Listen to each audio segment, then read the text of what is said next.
Hello, everyone, and welcome to another episode of Vlogging with Earl. I am Earl C. Hedges Jr., and we haven't done a Vlogging with Earl in over a year. Yeah, 6/10 of 2017 was the last time we did a vlog. I meant to do it, but I got very busy in 2017. So this vlog is only going to be about 2017. This is episode number 37. I had done episode 37 earlier on July 17th, but there was no audio. So I am attempting to fix that by re-recording a brand new episode and putting my thoughts together about what happened in 2017. So, uh, right after WesternCon, we had a very successful show. Unfortunately, we did not have the traffic that we wanted to be at WesternCon 70. I think we had like maybe 600 total, and only about 50 gamers showed up for all of the events. So not all of the events went off, but we did manage to pull off and have on the schedule 144 events on a 5-day gaming weekend. So I think that that was pretty good considering. Moving on, Crit hit last year. I didn't get a chance to go because it was like the weekend right after WesternCon 70. I didn't have a place to stay in Phoenix, and so I just went back to Tucson and told Jim Miller that I couldn't do Crit Hit this last year. However, I did manage to reach out to him this year, but I got my games in too late. He had already filled the schedule. There was no room for me to run games on the schedule, which that's fine. It's good to have too many games to turn away than not enough games on your schedule to where that you don't have stuff. And despite everything that happened last year and this year between what between my personal life and whatever else, I thought that despite all of the hotel hangups this year, I felt that Jim Miller did a very awesome job at dealing with and taking care of. And I only showed up Saturday. I hung out with Daniel Palawaki, who does zombie with Texas Hold'em's with zombies. There was a charity event. I played in that. I had a really good time at Crit Hit on Saturday. I got to hang out with Zach Glacier and the Frogs. Got to meet Charles Wright and got to meet and Skeeter Green was there. So that was pretty good. So anyway, I got to hang out with them. Got to take some pictures. So that was good. So that's Crit Hit last year. I didn't get a chance to go. Crit Hit this year, I did get a chance to go for one day. I did play some games. I played Tony Padigemas Fun Time Action. He's trying to get that up. Just to give him a little bit of a plug, I am currently sitting in his house using his computer to do this vlog. Yes, I am currently, you heard me correctly. I am at Tony Padigemas' house right now. Right now. He's on his way to Payson, by the way. Just to let you know, he's on his way to Payson, to the Payson Book Festival. And if you're planning on going to the Payson Book Festival, go there. But this vlog is at Tony Padigemas' house right now. Yes, right now. And if you're wondering why I keep looking over this way, is because the screen that actually shows me is on here, and the camera is right here. So I have to boom, boom, boom, boom, just to see my facial expressions, etc. So thank you, Tony, for letting me stay here. For those that don't know, I have been here for a few months. I got here in June, uh, and I will be staying here through November. So, and if you, most of you already know that, but for those that don't. All right, moving on about Go Action Fun Time and Crit Hit. I played Go Action Fun Time with Tony Padigemas in one session. It was really good. He found a streamlined mechanic, which needs to be rewritten into the rules.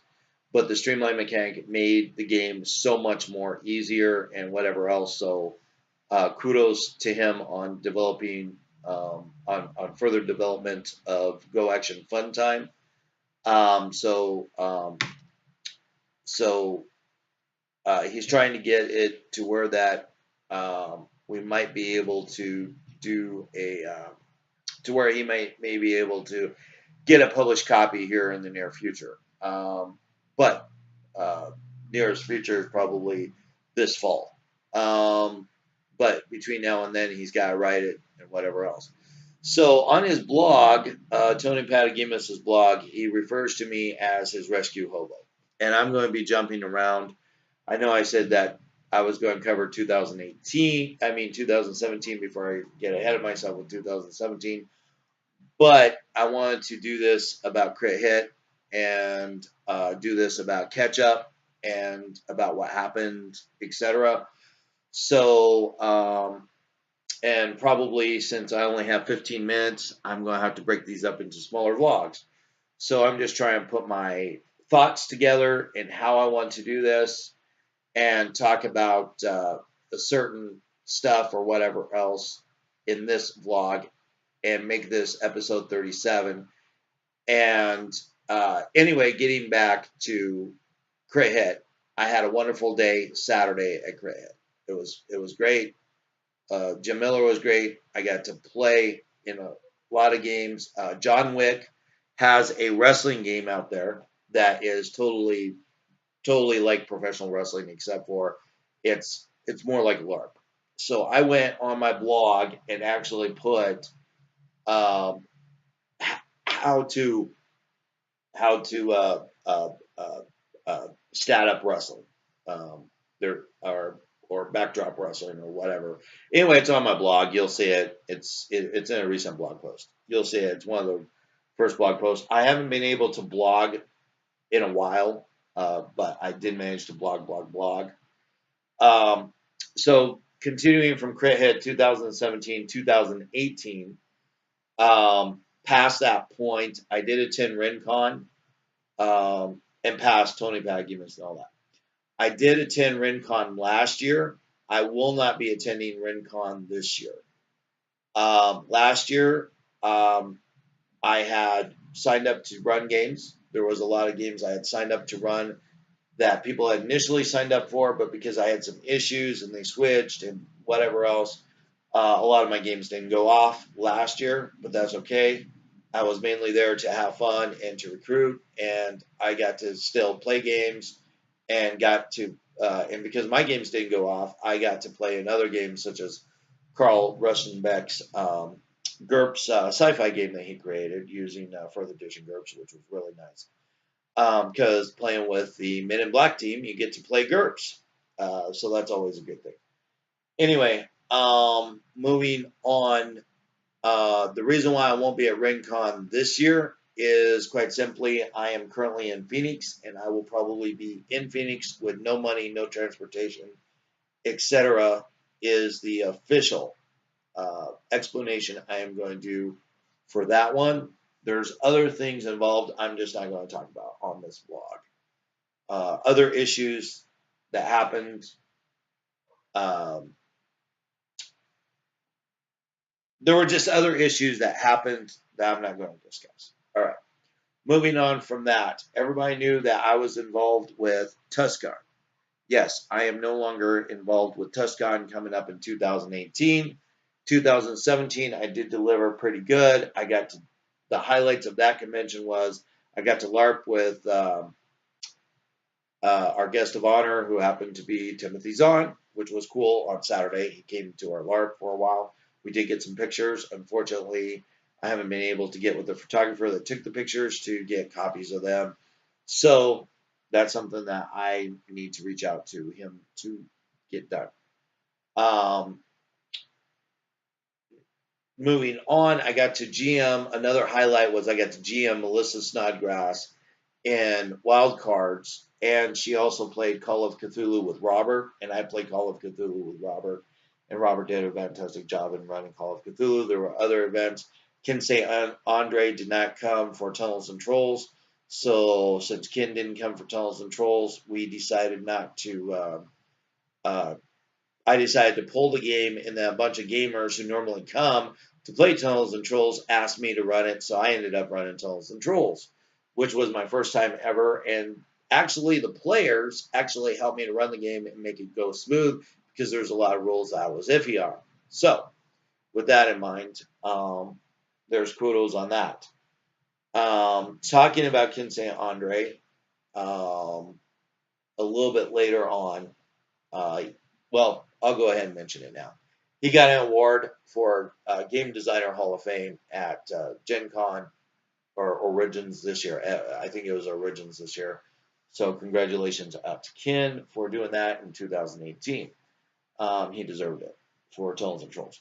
So, and for those that don't know what Tunnels and Trolls is, it's an RPG game that Ken made during the 70s. So yes, it's about as old as D&D. I have not played it. The first time I ever played it was at TusCon 42 with Ken. So, and I bought the book and whatever else, and I read through the deluxe book, and he autographed it to me. So, and so there's that.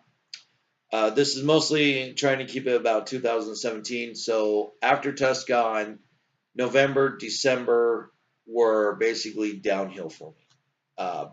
The reason why I say that is because things were coming to an end. One thing that had happened was Drew got married. Congratulations, Andrew Collane. Yes, found him a girl and got married. So couldn't happen to a nicer guy. Unfortunately, that left me where he needed to do something about the condo and about the apartment, and I could no longer stay there. So, but he gave me a few months to figure things out, and I thank him for that. He didn't get rid of me right away or nothing like that. There were no hard feelings between the two of us. We left on good terms. Okay. Want to put that out there. I wish him all the best of luck. He helped me out for 3 years. I appreciate that. Now, Tony Padigemas. So, Drew, you didn't know this at the time, but Tony Padigemas says I am his rescue hobo now. So that means that I was your rescue hobo for the last 3 years. Now I'm Tony Padigemas' rescue hobo for the last 3 years.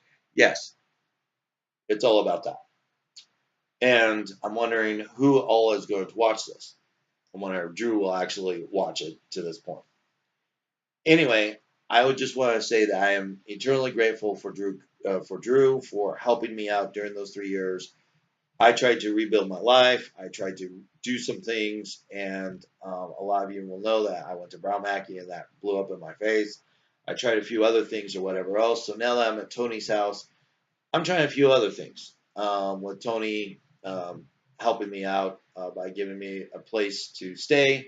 I am currently sleeping on his floor. As he mentions in his blog, we moved around the furniture and got some other things done. So obviously, he's letting me use his equipment to do vlogging with Earl, which I greatly appreciate. Thank you very much, Tony Padigemas, for doing this. YouTube basically will only allow me to do up to 15 minutes, so I have a little timer here, so that's something else I keep looking over, and I want to look here where I see myself instead of look over at the camera, so I apologize.